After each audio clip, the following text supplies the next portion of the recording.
Hello, dear viewers. Today our guest is Islam Salikhanov. He is a scientist, a doctor, the founder of an online English language school, and an active figure on social media who regularly shares his scientific work. I'm very glad to see you. Please tell us, how are you feeling today? How are you in general? Hello, everyone. Thank you for inviting me. I'm in a good mood whenever I'm invited to share something, to talk, to disseminate my experience, to share with young people, students, and young scientists. I'm always happy to do so. Thank you for the invitation. Yes, I'm very glad to hear that. By the way, I'll introduce myself as well for those who might not know me. My name is Anastasia. I am an expert at the Scientific and Educational Center of the company, Scientific Publications. We are leaders in providing support to scientists in Kazakhstan. We also actively help researchers publish in scientific journals and are engaged in educational activities. In general, today's interview with you, Islam, is also part of this activity. So I think we can get started.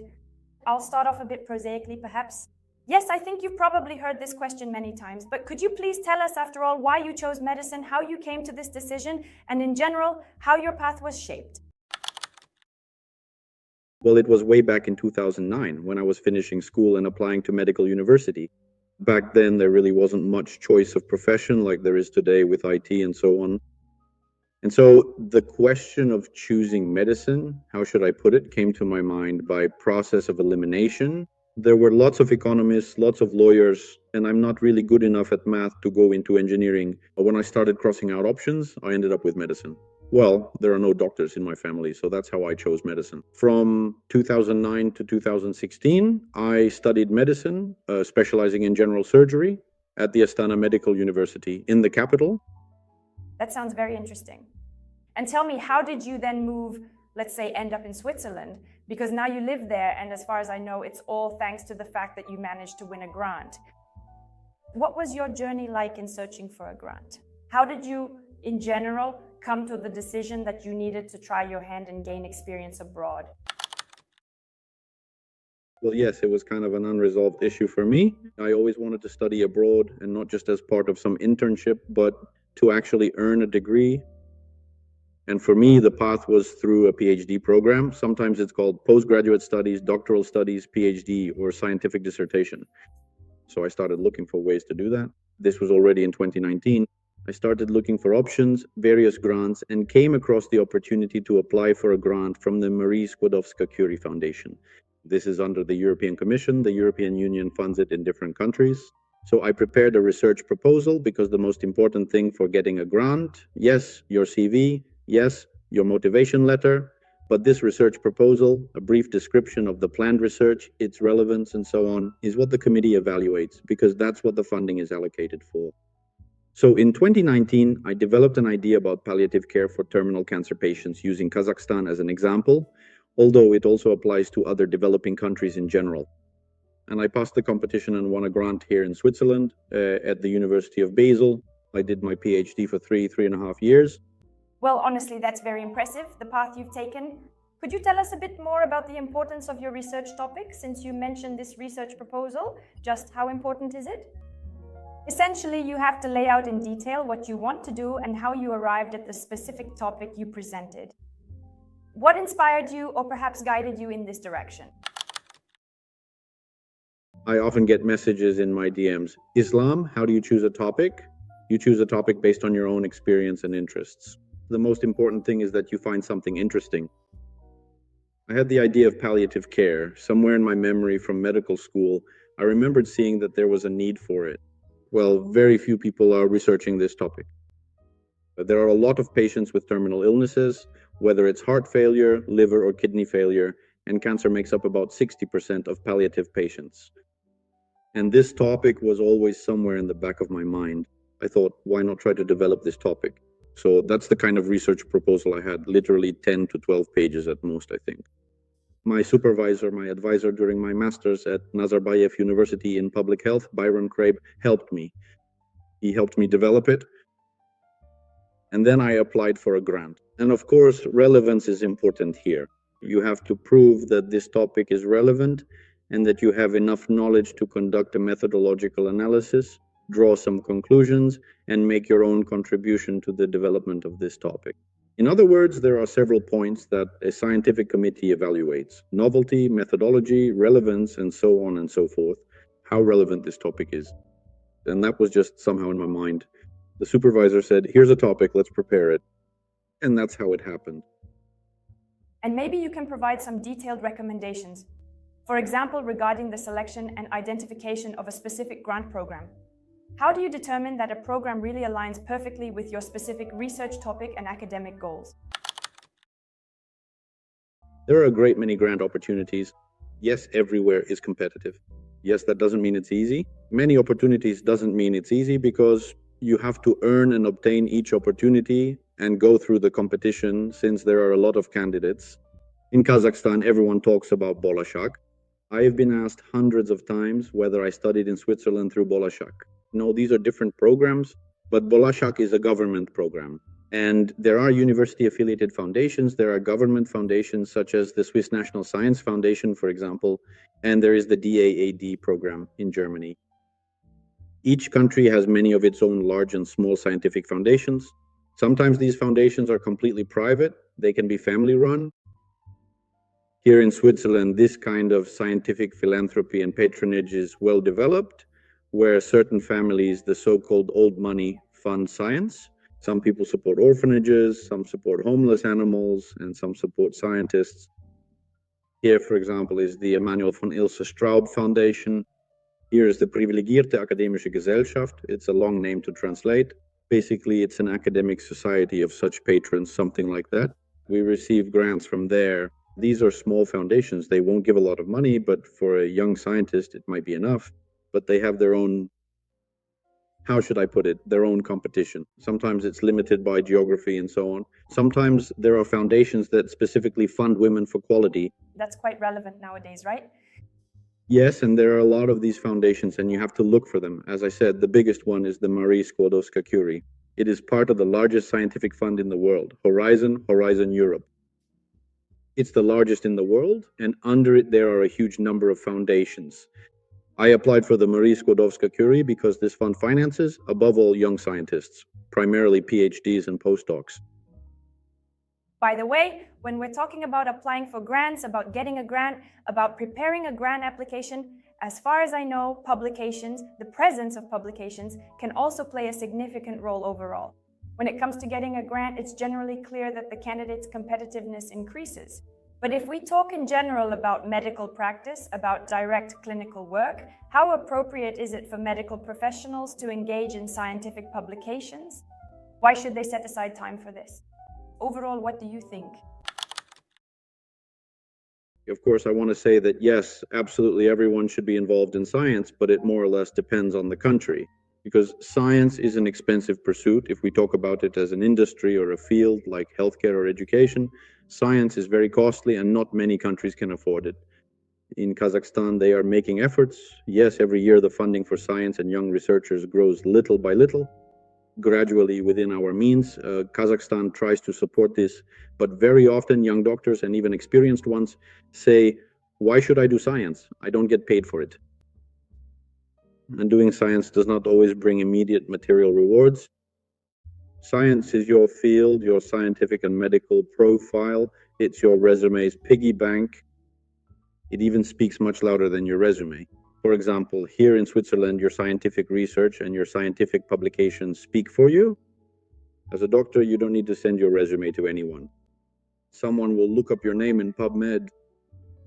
It's open access, Google, Scholar, and so on. Salikhanov, Islam, that's it. They already see what I do. They don't need my resume anymore. And here in Switzerland, the first thing doctors talk about is not the fact that they perform surgeries. None of the surgeons say, I operate on valves, I do transplants. No one ever does that. They say, for example, I'm conducting a study comparing the long-term effectiveness of coronary artery stenting versus traditional coronary artery bypass grafting. And now I already have 5,000 patients. And now there are randomized studies, and it is through the significance of their scientific projects and publications that people present themselves, make a name for themselves, and advance in their careers. And then the money comes too. Well, that's wonderful if the money also comes with time.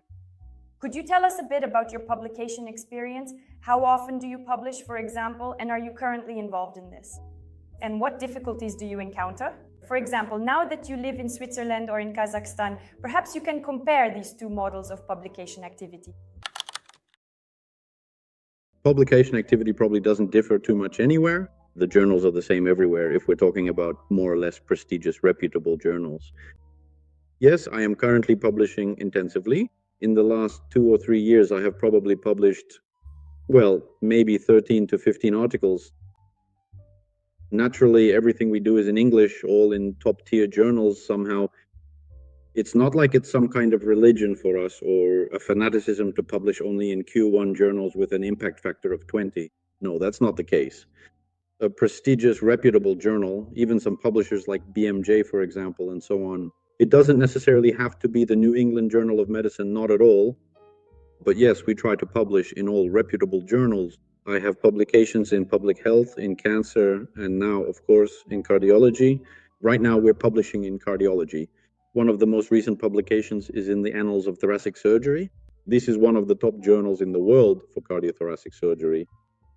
We managed to get published there. Right now, I have a paper under review at JCVTS, the Journal of Cardiovascular and Thoracic Surgery. That's also a very top-tier, reputable journal, but it's still under review there. I'm really hoping. I am really hoping. The review has already been going on for about 3 months. That's a very long time, and I'll probably have to wait at least another 3 months. So now we're getting to the difficulties. It's about time. Publication isn't about how long it takes you to conduct your research and write the article. Publication is about how long you'll have to wait afterwards, and you'll be waiting for months. My record is 9 months. You could have a baby in that time. One article, 9 months. I submitted it in December and it was accepted in August. At that time, I was also working on my PhD. My defense was coming up. There was a deadline, so my anxiety was multiplied by 10. Yeah, so it's about time. It's about patience. As for the financial side, sometimes publication can be, well, very expensive. Just yesterday, I made a reel about this, about how journals demand $5,000 for publication. And you can, yes, you can choose open access and publish for free, but then no one will see your article. Yeah. Or, well, only those who have a subscription, that's it. 10 times fewer citations, 10 times fewer people will see it. Well, sure, you save money, but still, and that's also a challenge. Yeah. But what I want to say, one of the main points, and I'll talk about this too on my blog soon, there is a general misunderstanding among young researchers, especially in our countries. In Kazakhstan, some kind of obsession with K1. How do you get published in K1? People ask me this 1,000 times. This is fundamentally the wrong question. The primary goal of a researcher should not be to get published in K1, but to conduct high-quality research and write a high-quality article, period. Is a reflection of your article. But you shouldn't be thinking about that at the start. You should be focused on doing good research. You don't have to conduct Nobel-level scientific work, but you should do good research within your clinic. Or maybe you even have a multi-center study, then you'll have a really good sample size. It's important to know how to formulate a good research question, how to answer it, conduct analysis, understand the stages of study design, know biostatistics, and know how to write an article. Being able to write an article is also a skill in itself. We had a really great course during my PhD on writing, how to write an article. That is the primary goal. Q, that's something else. That's at the other end. You don't need to think about that right now. These are the main points, and also having the skills to carry all this out, being able to do it independently. You just mentioned young researchers. We are also often approached by young researchers who are just starting their careers. For example, they might ask for help with academic translation or to check whether their article meets various requirements or something else along those lines. And one of the important aspects is precisely the choice of journal. So perhaps you have some advice on how to choose a journal. Here, maybe we don't have to talk exclusively about quartiles. You've already talked about this in general. But for example, how do you avoid ending up in a predatory journal? Yes, a predatory journal, or in general, what are the key criteria for you? When you choose a journal, what do you look for? There are some very important, how should I put it, non-negotiable points for me. There are 2 of them, first and foremost. First, throw tomatoes at me if you want, but publish only in English, period. Not in Russian, not in German, not in French, in English, period. This is not up for discussion. If you want someone to see your article, please publish it in English. That's number one. Number two, like the plague, avoid predatory publishers and journals. There are lists, and they may vary or differ. Predatory ones can be identified very easily. They always have a clumsy interface, their English is always awkward, and their emails are always poorly written. They send out mass emails to everyone. I think, guys, when will you finally learn to write proper emails? So at least your scam would work. Your scam doesn't work. These are two principles that are unchangeable. And apartments? How prestigious is this journal really? Wait, you have a scientific career ahead of you. Whether it's quarter one, quarter two, quarter three, or quarter four, doesn't really matter for you at the beginning. Yes, of course, it would be great to get into Q1. I'm not arguing with that. But often a young scientist does this. Often when he, like a train car, clings to a scientific supervisor who is already conducting a top-tier Q1, a scientific study, it's not quite right to say who is conducting a great scientific study that then gets published in Q1. And yes, it's lucky to latch on to such a supervisor, and you, like a little train car, end up in that group of co-authors. That's it. In quarter three and quarter four, there are very good journals for young researchers. There are student journals, there are decent journals. It doesn't mean that if I have a paper in Q3 or Q4, that's it. I buried my career. It's not predatory. Quarter four is not a synonym for predatory journals. Those aren't even included in the Q rankings at all. There are young researchers there. My first publication was in Cancer and in Public Health, quarter two, quarter three. It was an Asian journal, the Asian Journal of Cancer Prevention. Because I understood that the research I conducted as a master's student was not the same as the research I did as a PhD student or the research I'm doing now. Back then, I was a young researcher. I was gaining experience, wrote a good article. The peer review was fair. The editor was fair. The journal was fair. Everything was fair. So I published it. That's why this kind of fanaticism or misunderstanding exists. This aspect, that's the issue. Somewhere, it's a matter of prioritizing problems. Well, let me tell you, very often at various webinars and our seminars as well, I get asked questions about quartiles. I always explain that quartiles are used specifically in Scopus or Web of Science.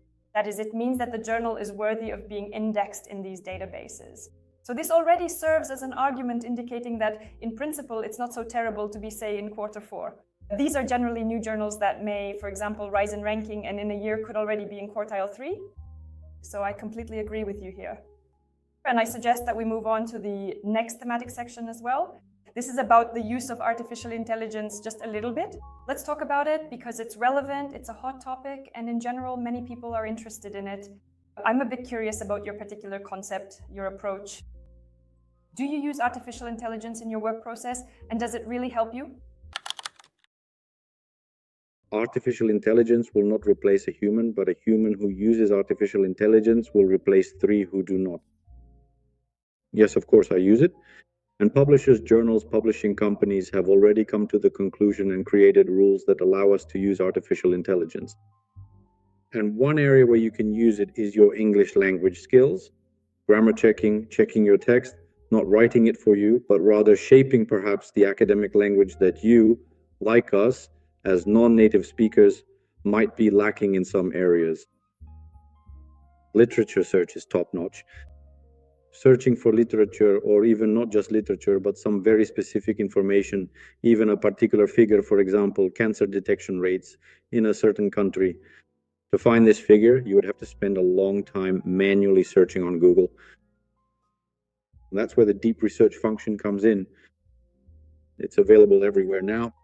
Not only will it find that figure for you, it will also provide the source and even give you an interpretation. So it really saves me a lot of time on literature reviews now. And a literature review is a very important preparatory part of writing an article. You are essentially looking for a research gap, building the strategy for your scientific publication. Literature search is top priority. It's what saves me hundreds of hours. And secondly, you can use it to refine your language in some places. Now, where shouldn't you use AI? It shouldn't be writing for you. This should be your own intellectual property. You should be the main author of these ideas. Secondly, data analysis. I still don't do it. Data analysis, You should be able to use Stata, SPSS at the very least, not to mention R, Python, and so on, conducting the analysis. Thirdly, even when it comes to literature reviews or certain factors, they still hallucinate. I've checked everything, even the smartest one right now. Look, I have a pro subscription, I have everything pro. They still hallucinate, it still gives me facts that don't exist, so always double check. I'm very skeptical about what it says, and I always cross check. If one says something, I ask the second one. Yes, that's effective. Yes. I've developed a bit of anxiety because of this, so before I show anything to anyone, or especially send it somewhere, I double check every single number 1,000 times. Then it says, oh, well, yeah, I made that up. Well, It's nothing serious. It tells me it's nothing serious. So use it as a tool, not as a replacement for yourself, not as something that stands next to you. by the way, speaking of using artificial intelligence while writing an article, have you already had the experience of submitting an article where you used artificial intelligence in the writing process? And did you prepare an AI declaration statement, that special one, or not yet? I haven't had that experience, nor have I used AI in a way that would require a declaration of state. Of course, yes, the good thing now is that all publishers allow it. They don't say it's forbidden. They have rules, certain guidelines and so on. If your use falls within this level, then you indicate it. You can't list it as a co-author. You just check a box that say some text was written by you, or rather by AI and so on. This doesn't affect the editor's decision or the reviewer's decision in any way. If they actually do take the time to examine it at all, it is really more like a formal declaration, a testament to your personal honesty, so to speak. Exactly what kind of information are you disclosing to them here? Yes, I agree. And I also get asked very often at various webinars and seminars, how exactly should you declare it? Yes, and that's exactly what I usually explain in general, that as far as I know, and please correct me if I'm wrong, there is no universal strategy for how to draft this declaration statement. Here, it's more about simply indicating, for example, the tool you used, your purpose for using it, and explaining the level of authorial control. Is that correct? Well, I think you don't even need to do that, because when you submit the article, you just need to check whether it was used or not used. That's it. And the declaration is automatically added depending on what you check. And that's all. Well, at least that's how it works in the journals we submit to. There you specify things like data availability, funding, and similar points. And I've never seen a requirement to write anything out. You just check the box and that's it. Well, so overall, that actually even simplifies the process a bit now. And now we move on to one of the final parts of our interview. Of course, we'll talk a little about social media. We should mention that, in fact, we found you thanks to your social media. You are very active there. You have Instagram, YouTube, a channel, and overall your platforms are well developed. And here I am quite curious, what exactly was the thought process that led you to decide to begin exploring and venturing further into this media sphere? I had already finished my PhD and started working here at the clinic. And I just posted a couple of posts and unexpectedly they took off. Back then, getting 10 to 20 or even 5,000 views was something significant for me, because at that time my page was completely inactive. And so I saw that people started coming there. There were, I don't remember exactly, less than 1,000 followers. A few weeks later, there were already 5,000. And people kept coming, leaving comments, and I had never even thought about having a blog. And somehow each subsequent post generated more and more views, more and more followers. It was like a snowball effect. It just took off on its own. I never did it on purpose. Then there was only an Instagram page, that's it, nothing else. Then people from my past life started showing up, some from school, some from university, some were even my parents' friends. And then it was 10,000, then 15,000, then 20, after 5. 5,000 is when, after 5, you start to feel it. When you run into people who were once in your life, when you start to become, well, kind of famous. Well, that's just a joke. As for benefits, there aren't really any direct benefits for my actual work. For a doctor, now everyone talks about a personal brand. Social media is a tool for a personal brand, not its foundation. A doctor's personal brand existed long before the internet, even before electricity, really. Good doctors had a personal brand that was talked about throughout the streets and cities. And when you are a good doctor, that's your personal brand. Whether you are a therapist, a geologist, a surgeon, and so on. If you are a good doctor, you already have a personal brand, because nowhere is word of mouth as strong as it is in medicine. Instagram and social media in general are just great, effective tools for scaling up this word of mouth. It's like picking up a megaphone. But first, you need to be there, your experience. But since I don't perform surgeries, I don't have patients. I have a school for medical English. A lot of students come from Instagram. I launched it here and also applied for a grant. By the way, my scientific skills in applying for grants came in handy again for this grant. An entrepreneurial one, let's put it that way. And here, the University of Basel supported and funded the online medical English school for Kazakhstan. That's exactly how I applied. And I provide consultations on applying abroad for master's and PhD programs. Some people are getting their diplomas recognized here. That's it. Scaling these skills of mine, my personal brand, and so on, Instagram really helps with that. In this regard, it is definitely very interesting. Actually, especially when you said that your university helped finance your English school, could you tell us a bit more about how that happened? Very often. Universities often have various funds. As I mentioned here, there are scientific ones, but there are also funds that help and finance certain ideas, entrepreneurial ideas, charitable ideas, startup ideas from their graduates. And I found out by chance about this opportunity that the University of Basel gives out small amounts, a few thousand francs, which is a few million tanks, let's say, for the development of some small ideas. And the topics are different every year. Sometimes it's green energy, sometimes it's something else. I ended up with education. That was in 2023, and I prepared a research proposal, although here it's called, well, a description of the idea. My idea was an online medical English school specifically for healthcare workers, doctors, nurses. I justified this by saying that people in medicine and healthcare, including managers, residents, and students who know English, have better opportunities, career-wise, educationally, and in terms of communication. And as a result, they have more opportunities to improve their quality of life, their career prospects, and their income. That's how I justified it. Also, in wealthy countries, whether it's the US or Europe, they really like projects aimed at equality in developing markets. To support them there, not necessarily here, but support over there. They say, oh, that's a great idea. I passed the competition and they gave me funding. With that money, I rented a place, bought equipment, recorded video lessons and educational materials, got myself a subscription to an online platform, and launched the project. Though, to be honest, I still had to add some of my own money. That's how it went for the whole of 2023 and 2024, about a year and a half. I was working on this. And the University of Basel, I don't remember the full name of the department, everywhere on my school's website and everywhere else, I have acknowledgements to the sponsors. Innosuisse is the Department of Innovation under the Swiss government. The source of this funding is them. They fund universities. Universities fund entrepreneurship. So, are you currently running the school on your own, or do you perhaps have colleagues as well? I do everything myself, but of course, I outsource some things like design. An online course methodologist is someone who, an architect of online teaching, because teaching online is not the same as giving a lecture in person. There are nuances to it. Of course, there's also the online payment system. Sometimes you need to connect it. There's tech support and so on for the platform.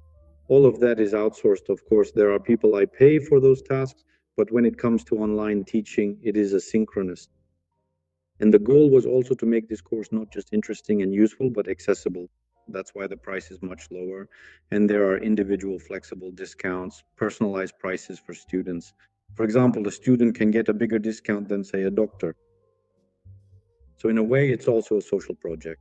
I think you may have inspired many of our viewers right now. They understand that you need to make an effort, you need to publish, you need to develop your presence online, and in this way reach new heights. Should you agree to participate in a weak research project for the sake of working with a strong team, or refuse and wait for your ideal job? Of course, the first option, definitely the first option, without a doubt. Don't wait. If you see an opportunity, try to seize it right away. That's what I always do. All right, let's move on. You'll figure it out later, you'll figure it out later. First take action and then figure things out. Okay, then let's move on. Would you rather be the author of a discovery that no one understood or a co-author of a popular but safe and average study? Of course, the second one, because as a co-author, you get all the citations, you get the impact, you'll be part of the team, and your name will be there. If you do a study that no one understood, what's the point? Like an unrecognized genius, right? Yeah, no need, thank you. It's still better to live in the here and now? Yes, yes, yes. All right.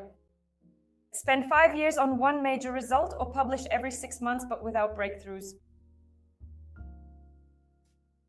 Choosing to spend 5 full years working towards a single major breakthrough, or producing smaller updates every 6 months even without significant breakthroughs, I would definitely say the second option is better, because in the world of modern science, it is simply not a viable option for a researcher to afford 5 years without any significant result to show for their work.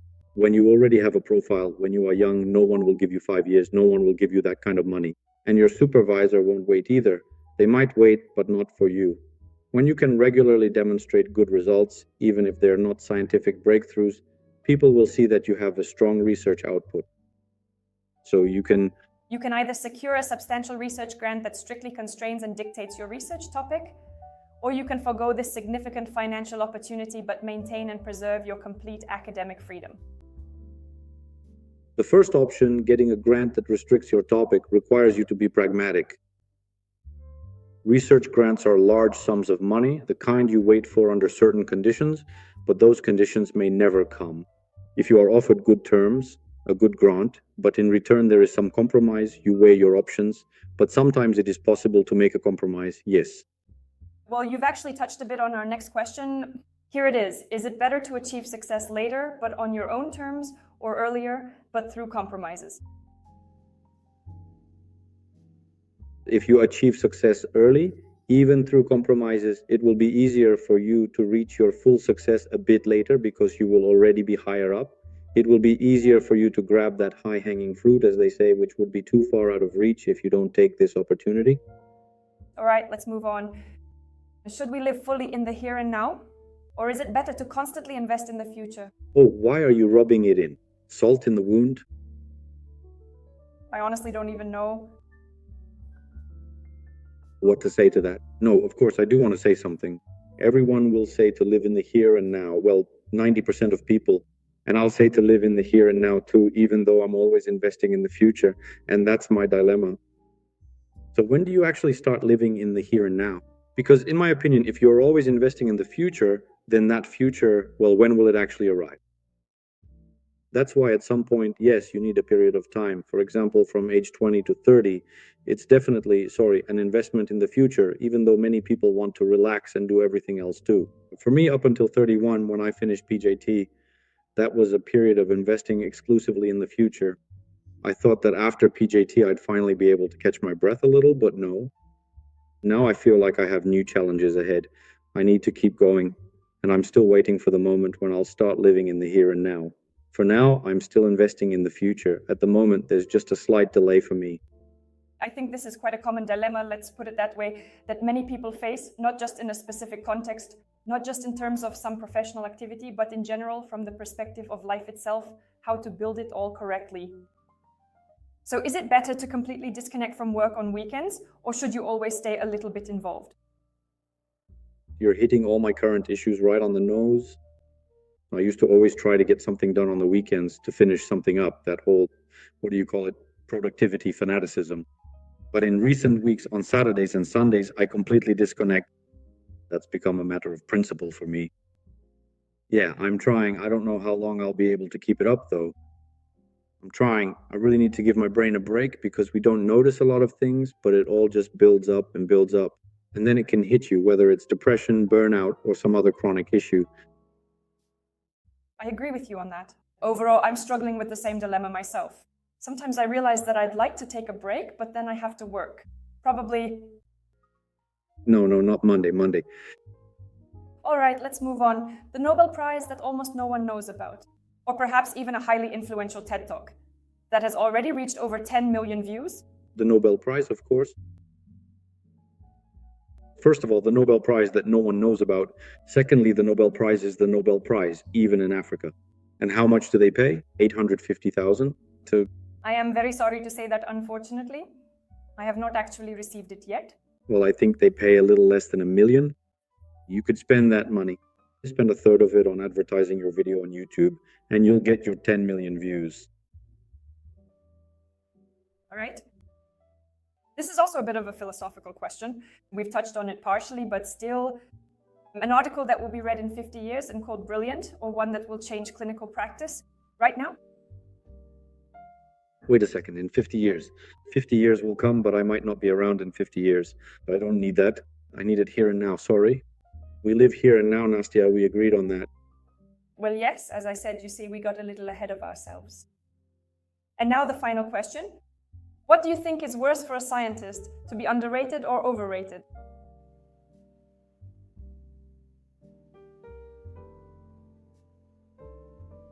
Being underrated is certainly worse, but being overrated also has its own issues. There are unfortunate consequences. You will be mistaken about yourself.